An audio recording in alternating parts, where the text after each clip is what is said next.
جا کے کوئی کہے جناب ساڑھے بزرگ فرماندے ہوندے سن جڑی گڈی دی ایک لائٹ ہوئے اس کا چلان ہو جاندہ وہ کہے میں نبی ہوں ہے جی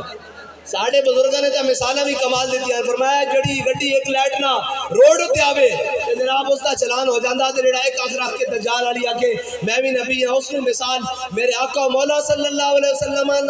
اور جناب ہوتا صفے امام انبیاء ہے میرے آقا مولا صلی اللہ علیہ وسلم رب نے عرش تے بلایا معراج تے بلایا ہے جی پھر میرے آقا مولا صلی اللہ علیہ وسلم دی استقبال واسطے سارے انبیاء کٹھے کیتے سارے رسول کٹھے کیتے پھر میرے آقا مولا صلی اللہ علیہ وسلم نے حکم فرمایا اے میرے حبیب ندی امامت فرماؤ امام الانبیاء صلی اللہ علیہ وسلم اور ایوان رسول دے مالک میرے آقا مولا صلی اللہ علیہ وسلم دی ذات کہ آج کوئی اٹھ کے کہے کہ میں نبی ہاں اے یاد رکھنا حضور دی آمد کو پہلے جس نے بھی دعویٰ کیتا اس نے دعویٰ خدائی کیتا کہ میں ربا میرے آقا مولا صلی اللہ علیہ وسلم نبوت دے نال شانہ لے کے آئے کہ ہن کوئی خدائی تک دعویٰ کرتا ہی نہیں جڑانا وہ نبوت نو پہندا کیونکہ اللہ نے رسالت نو وہ مقام عطا فرما دیتا اے نبوت تے رسالت دا مقام ہے